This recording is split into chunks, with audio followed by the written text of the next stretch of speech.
Welcome back to another episode of Kicking It with Coach Red, where we bring you all the news, stories, takes, and opinions about your favorite teams from the Pacific North, fresh from the good to the bad to the Mariners.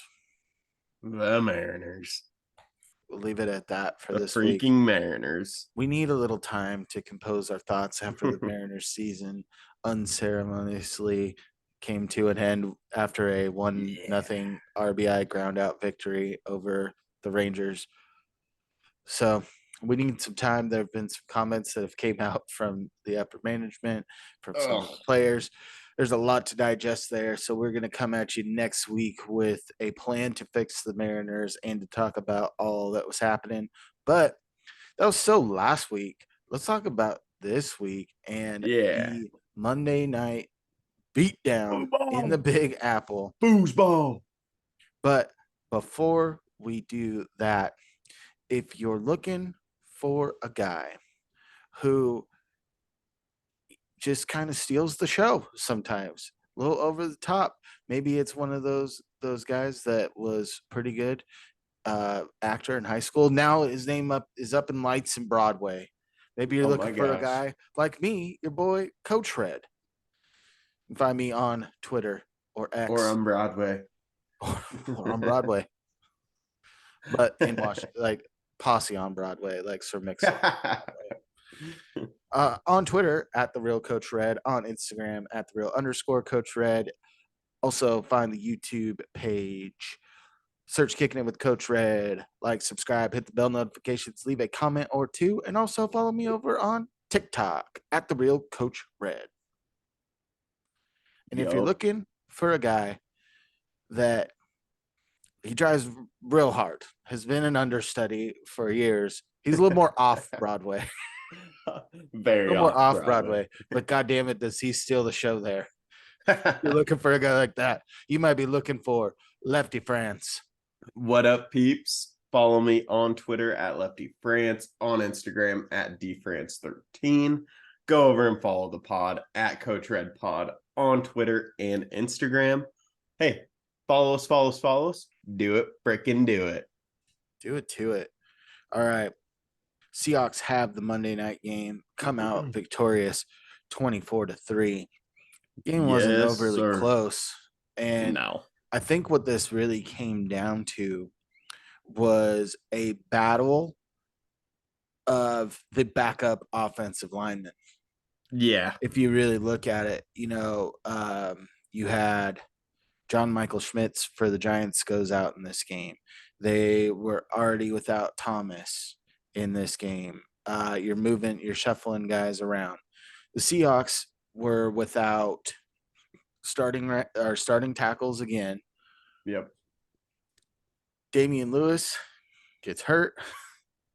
Yep. Phil Haynes gets hurt. You're bumping Evan Brown out to guard to bring in Olawatimi. And the Seahawks survived, and it's against a pretty good defensive front. When you really look at the Giants, they've got young pass rushers in Azeez Ojulari and Kayvon Thibodeau.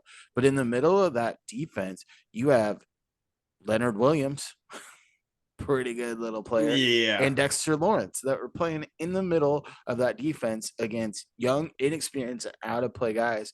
And we're going to talk about this a lot, but the Seahawks had given up 2 sacks and 3 pressures on the quarterback, where Danny Nichols got sacked 11 times. And some of those sacks were he was running out of bounds and didn't throw the ball away for a -1. I think that was one of Jordan Brooks's sacks. But that's got to be a record, though, right? What was it was a Monday night record. Okay. Here's one of the craziest stats that I saw. After the 11 sacks, because the Seahawks they were ranked 29th in sacks on the year. After Monday night, they vaulted up to 5th. Oh, I bet. They're 5th in the league in sacks now after one game, after being 29th. And it was good. And the crazy thing is I think I saw something else that the Giants played a Thursday nighter against the 49ers the week before. And Eric Armstead was like, why couldn't Daniel Jones hold the ball a little bit longer against us? But I don't think he actually did. There were times where he's 3 steps on his back foot and already having to move around. Yeah. Evan Neal, praise Jesus that we did not luck into Evan Neal and got Charles Cross. Same draft class. It was Ike Ekwonu, Evan Neal, and Charles Cross who were the top guys. We've seen those guys the last 2 weeks. Ike Ekwonu with like 3 false starts in Seattle. And then Evan Neal just looking like a barn door, letting any mofo that wants to get after his quarterback come on through. Like, come on, right here. Here's the door. Come on through. Nice to see you. Get me back on the How's the sidelines, family? please. Yeah, exactly. But that's really what it came down to, though. Really, for the whole game. Yeah. No, I agree on that. I just was looking up most sacks in a game. Looks like 14 by the Eagles in 1952. Phew. And then the next highest is 12. And there's quite a few teams tied for that. Oh, while we're on the sack train, I wanted to point this out. The Seahawks had 4 individuals that recorded 2 sacks. Yeah, that's crazy. Bobby Wagner, Devin Witherspoon, Spoon playing the nickel for the first time ever. Dude, yeah. Chinny Nwosu and Jordan Brooks. Then you sprinkle in the other 3 sacks: Miles Adams, Mario Edwards, and Boye Mafe. Boye. And I think that Danny Nichols is saying Oive because dude, he was not having a good time. And No, I'm surprised they didn't go to Tyrod Taylor bad. sooner. Oh, Just to get him out of there. dude, they can't, if without Saquon there, it's literally Danny Nichols, and that's it. So I think it's he only attempted like 2 passes over like 15 yards. Exactly. And it's not his like their receiving core like, is set up to do deep balls. You got Jalen Hyatt, who's kind of their deep ball guy. Darren Waller should be a perennial target at the 10 to 15 yard range. But when you look at the likes of Wandale Robinson, Sterling Shepard. Well, it really comes down to the Darius Slayton, all those guys. They're short, fast to the line guys. Isaiah Hodges, Paris Campbell. Those guys aren't deep threats. They've got a little burn to them, but those guys they're more slot guys that are exactly, that are running the dig routes and stuff. It's like Captain Crunch's Oops All Berry, except it's Oops All Slot Wide Receivers. Yeah. It's wild. Yeah. You expected Darren Waller. I thought Darren Waller was going to have a big game in this one because crossers in the middle of the field. The Seahawks typically have not done very well against them, but he just can never get on time, get in rhythm. And it was tighter than I liked in the first half. The Seahawks usually are a second half really get going, with the exception of the Rams game, is when they really start pouring it on. I think I saw another stat that said the Seahawks lead the NFL in second half / overtime points average per game. They're like 21.7 in the second half, and that's including the dud that was the Rams game where they had -2 yards of offense. Yeah. Yeah, they're just bad. I mean, the Giants are just terrible. And their defense played well enough in spurts, but there were times where DK Metcalf was just playing cat and mouse with Deontay Banks, the rookie out of Maryland. Dude, that ball in the end zone, just like, it's not coming to me, throttle down and just extend at the last minute.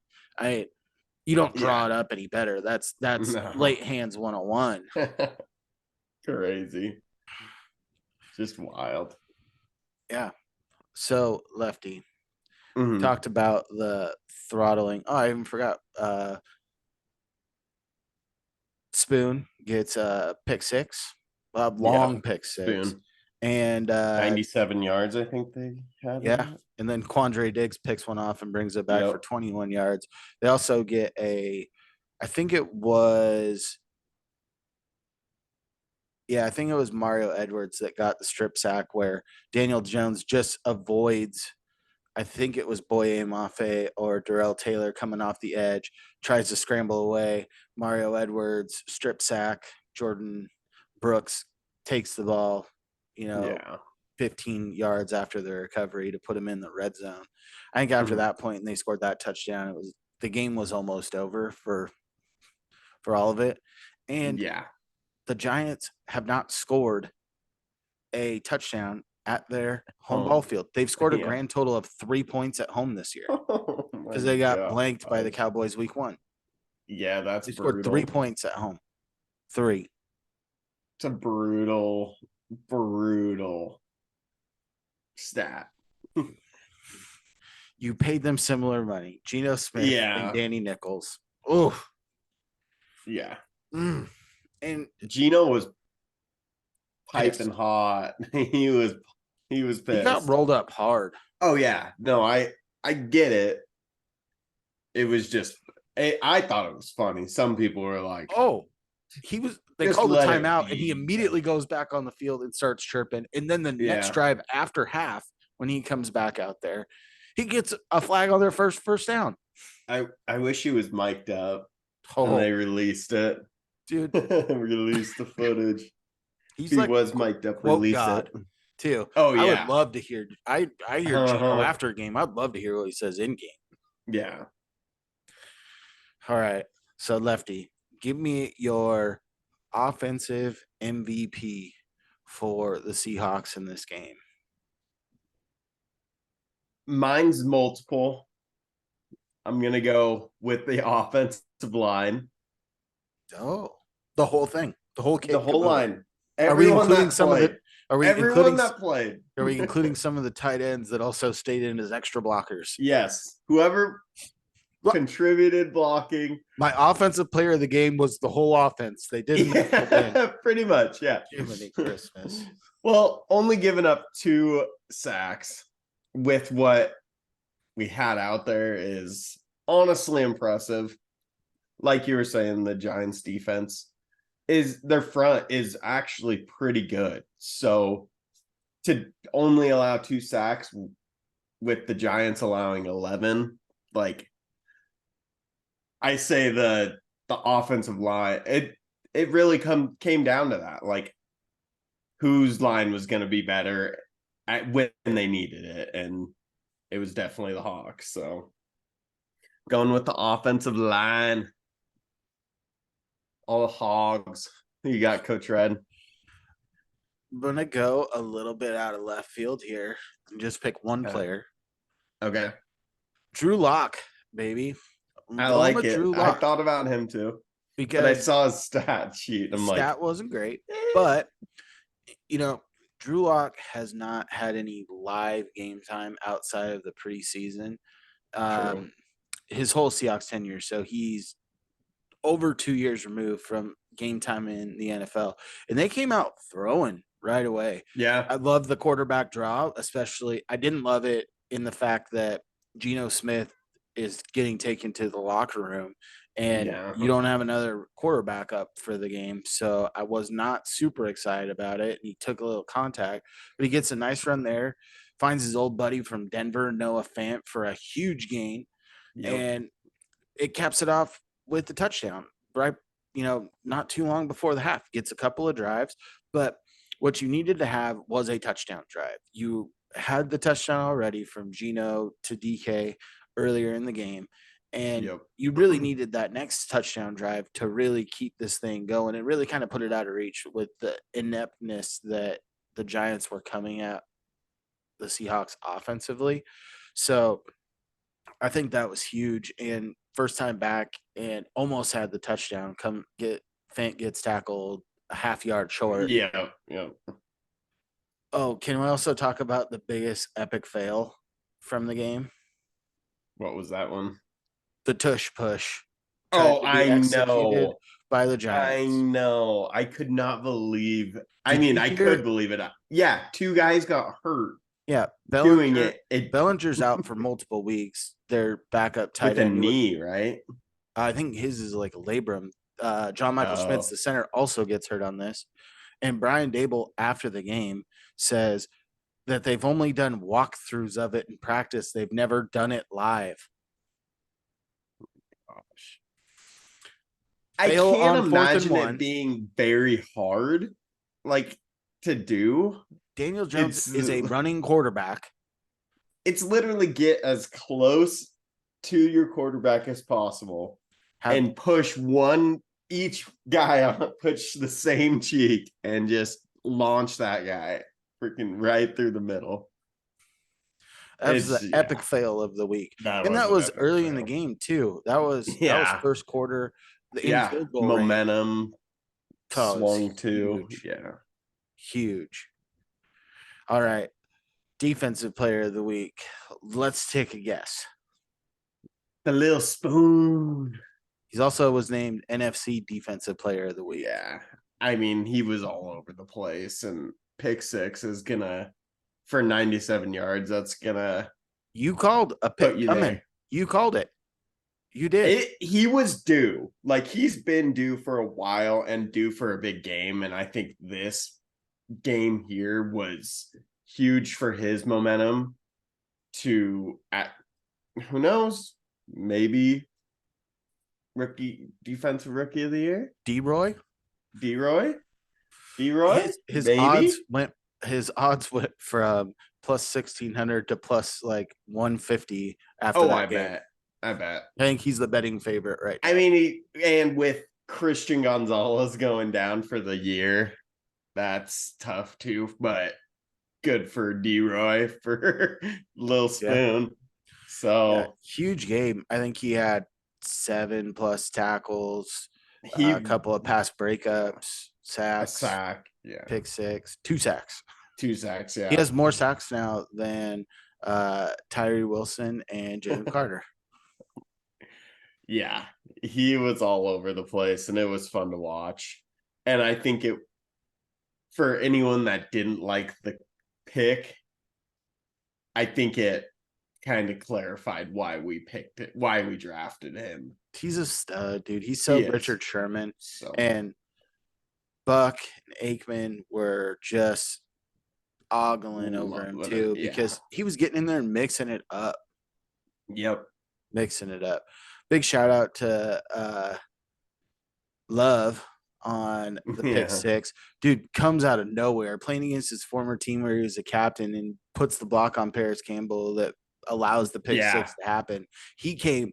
It would look. I thought DK Metcalf was on the field chasing down Buda Baker. One more time. One more time. Who's your defensive player of the game? Player of the game. Give me. You know what? Hog. They say that sometimes players, but sometimes wine are finer with age. And Bobby Wagner showed up and showed out. He was all over the backfield when they put pressures. There were times where he's just swallowing up running backs, and his sacks were not cheap. Like, he was mashing on it. Yeah. 17 tackles, 2 sacks. Big. It just feels right having Bobby back too. Like, it just feels right. The defense looked so fun to watch. And you're going up against a team that does not throw the ball deep. Danny Nichols was the team's leading rusher in scramble situations, which I half expected. His top wide receiver was Matt Breida, and most of it was him scrambling for his life. And then him just dumping it off. And I think he had like 3 catches for 65 yards. Yeah. I thought he had one big 35, 40 yard play. Yeah. Because it's like, I mean, other than I think Wan'Dale Robinson was probably led the team in catches and receptions, I'd imagine.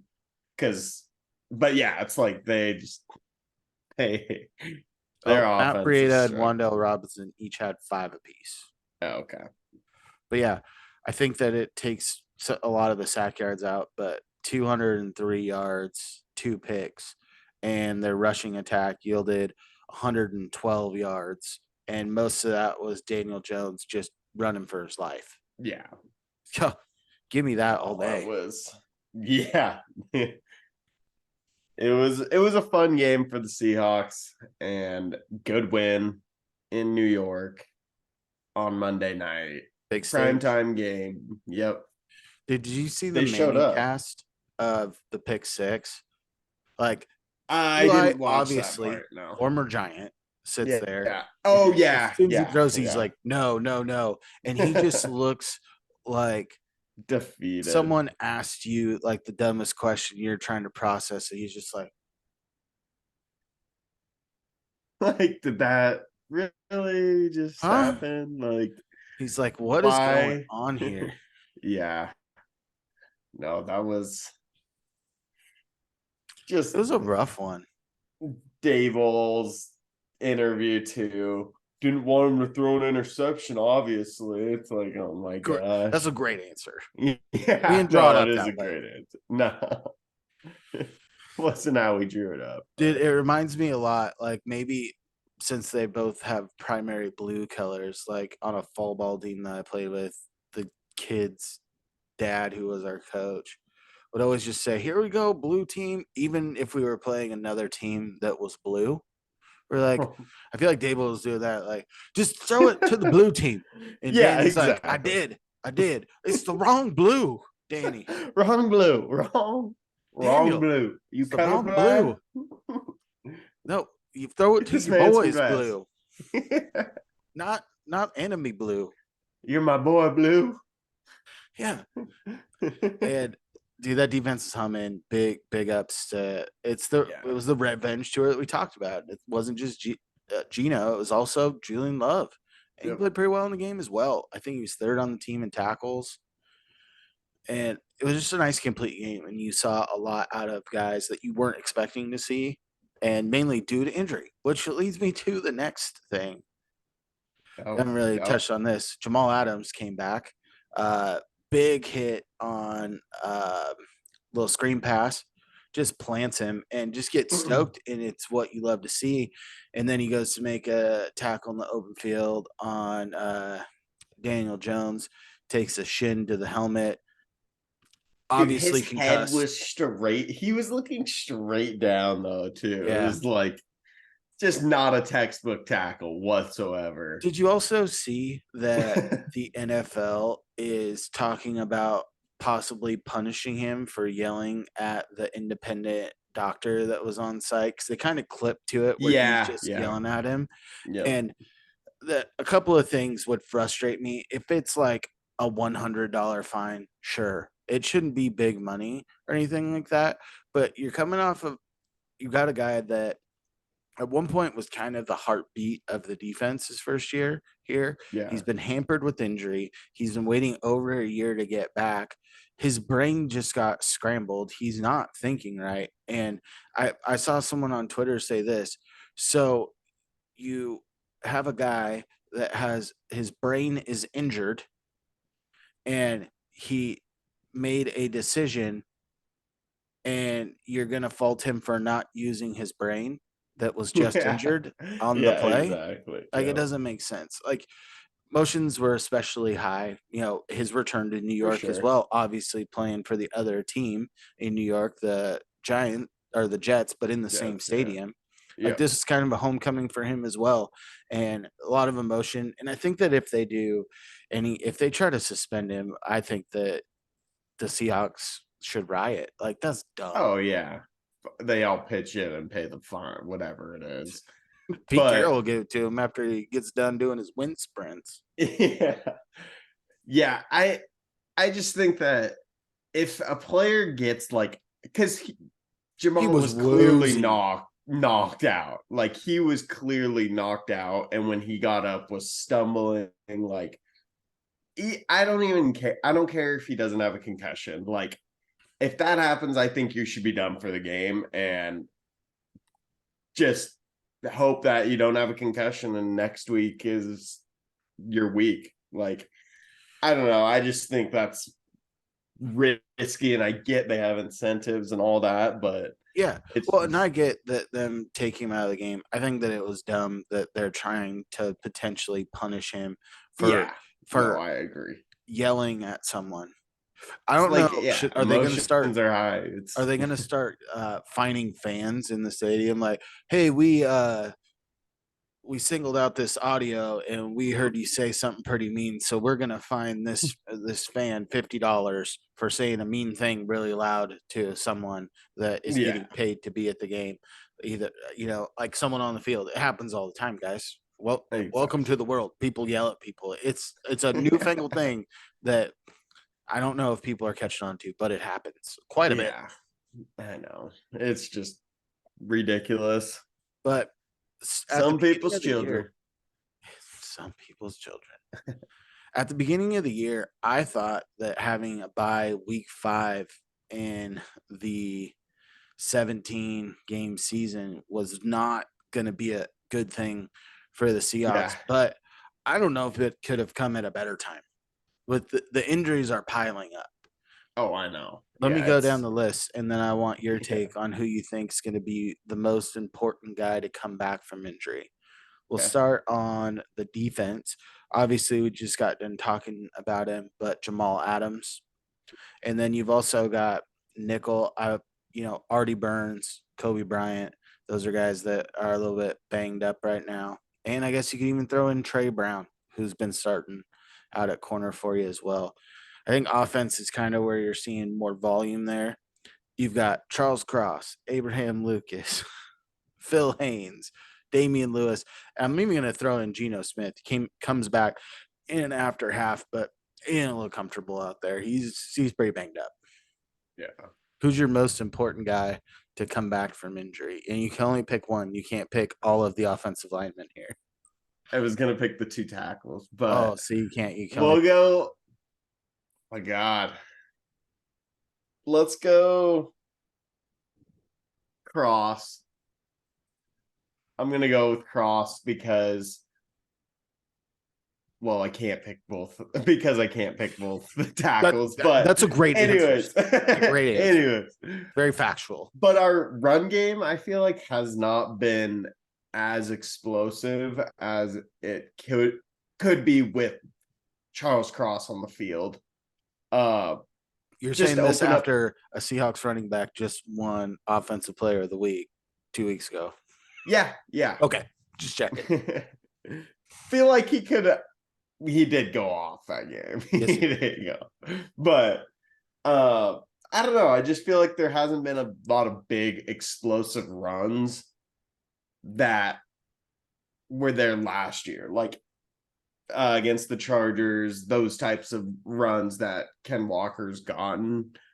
But I don't know. I think Cross it means a lot to that offensive line and is a huge piece to them. So I feel like having him back could be very beneficial. So going with Kraus. Who you got? should I pick the other offensive tackle? Yeah. I'm not going to. I'm going to pick Jamal Adams, and Yeah. not just for what he brings on the field, which is a guy, big time tackler, cause pressure, better in coverage last time we saw him on the field. But I think what you really need, so this defense, we talked about it a ton last year, their inability to stop the run. And that's been a strong point so far. But the other thing that's been hurting you is the shallow crossers and ever so rarely getting beat over the top busted coverage, right? So that Yeah. middle to deep part has been your issue. I think with Jamal, what he brings is tenacity and a little bit of fire because obviously Jared Reed and Bobby Wagner, when they're making plays, like everyone's getting hyped. But when Jamal put that pop on the first drive, I think it might have been on Wandale Robinson. The whole sideline went bananas. And everyone on Oh the yeah. field went bananas, knowing the long road that he's taken to get back. But he gives you those splash plays. He gives you some of those Cam Chancellor type hits that once one of those happens, Do they come across the middle as much? Do you see another guy? Because I loved watching like Bobby Wagner just stuff someone in the hole, and Oh then yeah. KJ Wright just blast a running back on a screen pass. Like it just seemed to keep going. Richard Sherman, Cam Chancellor in like the Legion Yeah. of Boom times, you saw a lot of that. It's just one after another. And I think that Bobby Wagner, although he can still stuff some guys, he's not making those huge pops anymore. Jordan Brooks, it's not really his game. You got Quandre that'll do it every once in a while across the middle. Spoon can lay a pop on someone, but we're still learning about him, and he's not the biggest guy. So Yeah. I think that he's a tone setter for this defense, in a defense that hasn't fared so well against the pass, where we thought this would be an area for them to excel. Granted, Yeah. riddled with injuries. Oh yeah. Riddled. You've had like 6 plays where your defensive backfield had Devin Witherspoon, Reek Woolen, Jamal Adams, Julian Love, and Quandre Diggs, like your core guys on the field at the Yeah. same time as like 9 plays or less so far this Yeah. year. So I think when you could get those guys in unit, in rhythm, I think it's going to be huge for this defense. And I think that it's going to cover up a lot of those things. Am I saying the Seahawks are going to be a top 10 defense? I'm not going to go that far, but I think that it would put them, 10 to 15 in that range, especially if they can continue to get to the quarterback, continue stuffing the run. They've played teams that have had solid running backs, if you will. Montgomery's been big for the Lions. Yeah. They didn't have the best. I'm kind of counting out the Rams game just because, one, didn't watch it, and two, it just seemed like they were flat. It was But a warm-up game. yeah. And then you had Miles Sanders, who was a big time running back. And then you had Daniel Jones, who's the best running back on their team right now, Saquon Barkley out. Yeah, And exactly. kind of keeping those guys in check. And Yeah. the tests will get stronger when you're playing, the Niners. McCaffrey. Yeah, that's gonna be that's I the just biggest test there. I'll tell But you what I don't want to see. that game's Like, not if definitely there's coming. one guy that I don't want to see the Seahawks give up 100 yards to, it's like James Conner.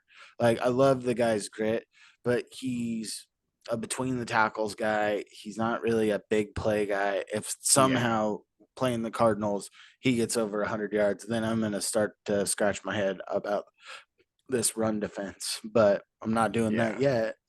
yet. Yeah. Not yet. Hopefully never.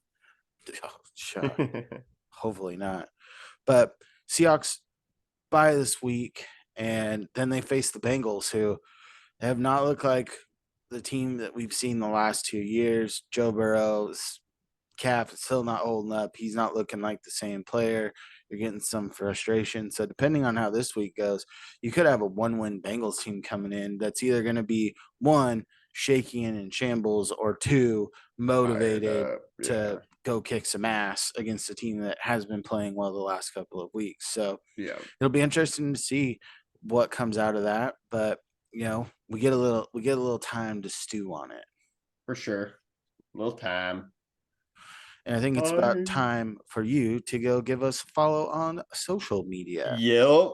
Find me, your boy Coach Red, on Twitter at the Real Coach Red, on Instagram at the Real_Coach Red, TikTok at the Real Coach Red, and also find us over on YouTube. Search Kicking It with Coach Red. Like, subscribe, hit the bell notifications, leave a comment or two. Lefty France, where you at? Follow me on Twitter at Lefty France, on Instagram at DFrance13. Go over and follow the pod on Twitter and Instagram at Coach Red Pod. Hey, follow us. Do it, freaking do it. And as always, stay fresh. Stay fresh, peeps. Peace.